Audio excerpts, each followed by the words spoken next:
Lovely to see you. And thank you for coming yesterday. No, don't, because I felt that it's my duty as an Indian to voice my anguish, my apprehension at what's happening. And before coming, I was just looking through the pages. There's a big book I have, your grandfather's name. Achha. And I was looking through that, and I know these 2,800 kilometers is nothing. You walk through sweat, tears, and blood, literally. And we have seen history happen from the inner circle. I've watched it from the outer circle. So walking with you, if I don't come with you, it's not fair. My nephew's a photographer. So I said, listen, I want to give a little present to my friend Kamal Haasan. And I said, give me a picture, one of your pictures, as a gift to him. So I want you to guess what he came up with. What picture do you think he gave me? I don't know. Wow. Come, let's go and see it. Yeah. Oh, it's here. Tells you what Kamal is, right? And so this is what he gave me. This is what he came up with. Oh. Oh, he shot this? He shot this, and that's for you, because it tells us your approach, your attitude to life, and the fact that you're a great Indian and a great Tamil. Thank you. And we're proud of you. Thank you. It looks nice, huh? Oh, lovely. I'm quite interested in how you see what is going on in India. Of course, an Indian person, but also a Tamil person, because the view from South India often looks very different. It is. Then the view from North I'm India. sure it is the same from Assam or Meghalaya. The same, exactly. At the capital. We forget history, and we are only agitated by the topical or recent happenings. I talk a lot about Gandhiji now. It is not right from the beginning. My father was a congressman, but my environment made me a bitter critic of Gandhiji when I was in my teens. My father did not say, he said, just read history. I think you're talking from today. Yeah, but today matters, is my question. He's a lawyer, and he didn't argue with me on this case. Around 24, 25, I discovered Gandhiji on my own. And over the years, exponentially, I've become a fan. And that's me, to explain myself. To actually correct yourself and say sorry. That's why I made Hey Ram, Right. a film where I played a parallel assassin, Wow. wanting to kill Gandhiji. And as he goes nearer to the person and the truth, he changes. Yeah. But it's too late. Somebody else does the job that he wanted to do, but he had changed his mind. That's the story of Hey Ram. So you came up with the idea? Yes, that is my way of saying sorry to my Bapu. Excellent. That's quite a sort of sophisticated, intelligent way of looking at the problem. Yeah, because I have to take the onus of all the crimes, including what happened in your family. We let it happen. But I think inside what you're saying is hatred is actually blindness and misunderstanding. Yes, and the worst form of criticism is an assassination. I think that's very cheap. And It's a coward. A coward does that only because he has no other way to fight. But that cannot be the answer. So what's your view then of the violence and the hatred that is being spread in the country? I mean, I view it as a consequence of the fear that is being spread in the country. No, this is actually a synthetic, reproduced, manufactured thing. I don't think so, because go into Kerala, more than Tamil Nadu, you will find amity prevails. Unless you doctor it. You can do it from either side. I think there are more sides to it than just Hindu and Muslim. We have to look at all that and understand that this country will flourish only with this plurality. As a person who loves Tamil Nadu, loves the Tamil people, whenever I go there, I try to understand slightly better, what exactly is the Tamil idea, right? And so as somebody who, is looking at it from far, what does it mean to be Tamil? I know that the Tamil language is very important, but what does it actually mean? It means the same as wanting to be a Maharashtrian Yeah. or a Telugu or a Malayali. We all have a pride, but I must say something about Tamil Nadu. They always feel that it's an island with parochial mindset and language chauvinism. Everybody is proud about their language, but I can tell you, you can go to a village, any village or town, my town, and just stand in the middle of the road and shout Nehru. A dark man will turn around, Yeah. or you say Bose. Yeah. Somebody will turn around and he doesn't look anything like Yeah. Nehru ji or Bose ji. Yeah. And they'll turn, you'll find Gandhi, many Gandhis. That is the mindset. And at a particular point, they felt there was apathy from the center. That happens every time. It will happen with every government. They are now unhappy with what is happening now. But that's not permanent if you could approach it like you're doing it now. The reason why I want to celebrate your walk is reaching out to the people and lending the ear instead of standing on a podium and lecturing. Yeah. That's commendable from your side. But my experience when I go to Tamil Nadu, right, is that they express themselves in a very passionate, Yes. it's different expression. So if you go to Maharashtra, people show affection, but the way the Tamils show affection is something completely different. I get that feeling when I go there, and I always wonder, what is that exactly? How does it, why such strong affection or strong expression or so passionate? It's part of the culture. It's a very old culture. And they've seen wars, they've seen battles, they've learned a lot from Jainism, Yeah. Buddhism. Yeah. It's a mixture of everything. That kind of affection was enjoyed by Kamaraj, Yeah. MGR, Yeah. all those leaders. They are moved to tears, Yeah. laughter, screaming Yeah. when they see the man of the. I think it's around the country it's like that with variations. And also the Tamil language is very important to them. Yes, I think even non-religious, godless people celebrate Tamil and worship Tamil. So you said you're doing this fashion business, and so you know a lot about what is going on in the rest of the world. How do you see the United States, China, these countries? Where do you see India's place in all this? Nowhere less than them, Yeah. but we should walk the talk.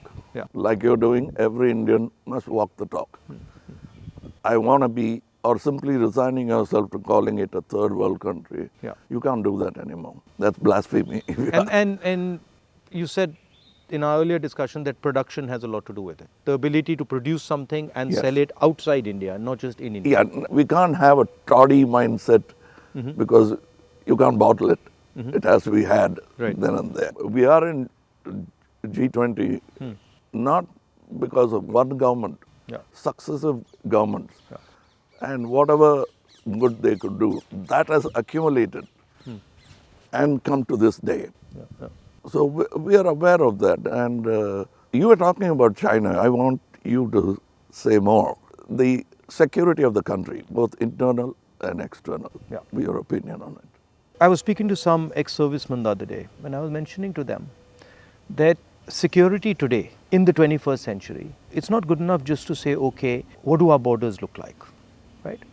Because security today has become a holistic thing. You don't necessarily get attacked from the borders. You can get attacked from inside. You can get attacked by cyber weapons. You can get attacked by, use of your media. So in the 21st century, one has to have a global view about security. And that's where I think our government has completely gone and miscalculated. We constantly hear about what is going on the border. And the fact of the matter is that China has taken 2,000 kilometers of our territory, okay, square kilometers. And frankly, we haven't said anything. The Prime Minister hasn't said anything. The military has clearly said that they're sitting in our territory, but the Prime Minister said nobody has come. This sends a very clear message to China. And the message is, we can do whatever we want, and India will not respond, right? And in fact, in some of the conversations that they are having with our military, they're actually making the statement that, look, your Prime Minister himself has said we are not in your territory. So what is the conversation about? So that's one aspect of it. Yeah, to them it will look like we are whistling in the dark to allay fear. Yeah. No, and Looking out somewhere no, else. imagine if you are the leader, right? And your forces and my forces are negotiating, and your forces are coming and saying you're in my territory, and then I say no, but your leader has said we're not. So it destroys the entire negotiation position of Yes, India. yes. Right? So that's one aspect of it. The second aspect of it is how conflict has been transformed, and conflict has been transformed because earlier you fought on a border, now you fight everywhere, right? So you fight by shutting down power stations, you can fight by attacking the railway system, you can fight by militarily attacking, you can And fight. the oldest trick is to Yeah. contaminate border. Yeah, so you can do that. So the single most important thing in the 21st century is that a country has internal cohesion, that there's harmony in the country, that people are not fighting, that there's peace in the country, and the country has a vision. The point is not going to war, right? The point is being in a position where you cannot be attacked. And there's a link between a weak economy, a confused nation without vision, hatred and anger, and the Chinese sitting in our territory. Because they know that we are dealing with internal matters, internal confusion, an internal lack of harmony, and so they can just go in and do whatever they want. So that's one element of the problem. The other huge element of the problem is what has happened in Ukraine, right? And essentially what the Russians have done in Ukraine is they've said, look, we will not accept that the Ukrainians have a strong relationship with the West. And they've basically told the Ukrainians, if you have a strong relationship with the West, we will alter your geography. And that is the exact same principle that can be applied in India. What the Chinese are saying to us is, be careful with what you're doing, because we will alter your geography.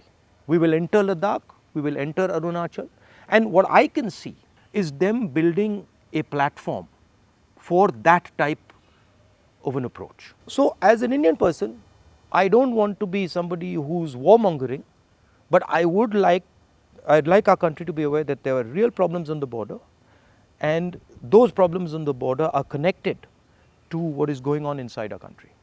When Indian fights Indian, when the economy doesn't work, when there's joblessness, our external opponents can take advantage of that situation. Yeah, so because that's broadly it's an opportune moment Yeah. of distracted. Yeah. So one of the things that we've constantly telling our government is talk about it. If you don't want to talk through the media, at least talk to the opposition. We understand these things. We might be able to help you, advise you, bounce ideas off us, but they just don't listen. So it's the approach that we understand everything. The other aspect of it, which you touched on, is that frankly there's no one who can compete with China. I do not believe that on production, on as far as the economics is concerned, I do not believe that the West can take on the Chinese. I believe that India can take on the Chinese. We have the population. We have the population, we have the people. What do you need to take on the Chinese? You need a young population, you need large numbers of people, you need a large educated base. Compared to China, our population is younger. Exactly, right? And if you see the West, right, and this might be a bit controversial, but they've got too much, they're flabby. They're living in opulence. They live on, they and they are outsourced. And they outsource, right? Whereas our people, they know what a struggle is. They understand difficulty. So I think as an Indian person, I see a huge opportunity for India to become, like China, the producer of the world, right? And of course, the West has a space, which is high-end manufacturing, high technology, etc., which they're very good at, they'll dominate. And we should try and challenge them on that.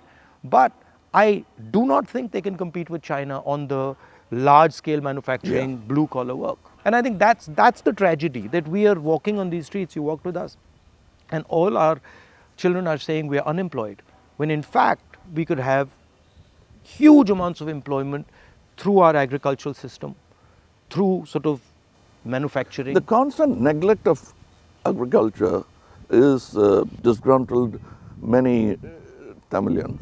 They're voiced, they came here, they didn't even get an audience. India has skills, and it has skills everywhere, right? I always say that the next Satyagraha is the skill set development for India. Right. Because making thousands of lawyers who won't get a job, thousands of engineers Exactly. who won't find a job. Instead, if you develop their skills, they can have their degree but pursue their passion. Instead of me talking about other subjects generally, let me talk about where I come from, the film industry. But the number of training facilities, 200 jobs in a film, and there's no ITI for that. So what it is, right, is actually a disrespect of skills. You will not respect the person's skill and then say, okay, as the nation, how do we empower this person's skills? So I gave you the example of Bellary, right, which is the jeans capital of India. Now, Bellary should be exporting jeans to the rest of the world, should be exporting different types of jeans, should be innovating on jeans. Right? Bellary has been shut down because of demonetization and wrongly applied GST. And you've literally taken a hub which could challenge the Chinese across the world in making jeans, and you've destroyed it. It used to have 4.5 lakh people working there, it now has 50,000. Like something like what you're doing with Khadi, right? I mean, who would know that that's a Khadi jacket? Nobody. Right? More than the publicity of it, the reach of it. Exactly. And Americans are loving it. And then you got the history of Khadi, right? Because if you start to say, well, this is Khadi from the Indian freedom movement, this is made by Indian people by hand, this is what fought a superpower, you can make a beautiful story out of it. Yes. Yeah. And it's not done in a modern factory. Yeah. It's done by people sitting in villages and handmade. Exactly. You know, I'm very happy and honored to be sort of partnering with these people who've been neglected. They're almost on the verge of closing down and going back, thanks to GST. So how many people now are working there? We have not started a full-fledged tailoring system because we only have 12 outlets and we can supply with a number of tailors. But the number of weavers are many. Right. They are in Telangana, Karimnagar. We are sourcing it. We are going even to Kutch and other places so that we can bring India together. So that's it was very nice. It was very nice of you to come, I must say. I with all the situation and the BJP and sort of the ability they have to coerce, I think it's also a brave thing. That's why I think that's why he gave. He came up with that idea of the picture. It's not easy. I'm glad he thinks of me that way, but I still remember the speech by Gandhiji when he said, "Shake the lion's mane," for which he was incarcerated. So we have the strength and ability. But I'm happy that you're meeting people, practicing jujitsu, walking miles and miles and miles. It's nice. And because you're doing exactly what Gandhiji did, to understand the nation before fighting for it. No, it's quite a fantastic experience. I remember walking from Tamil Nadu into Kerala. It's completely different. Yeah. And as you said, it's changed, but then it's the same. So there's huge commonality and then there's huge difference. That's the individuality of it. That's the plurality that we should not lose at all. Yeah. And I think a lot of what we traditionally have is also the artisan, the small and medium person, the little clusters who have huge skill, but they are sort of hidden away, hidden treasures, so to speak. Yeah, I think it's very important that a government in position should bolster like farmers during the Gaja calamity. For them, after some time, party affiliations don't matter. The calamity that they're facing is the pain is the most important thing. It doesn't matter. And politicians always go and talk about the next election. And their trajectory is towards that, and that they don't like. They can't tend to take their eyes off it.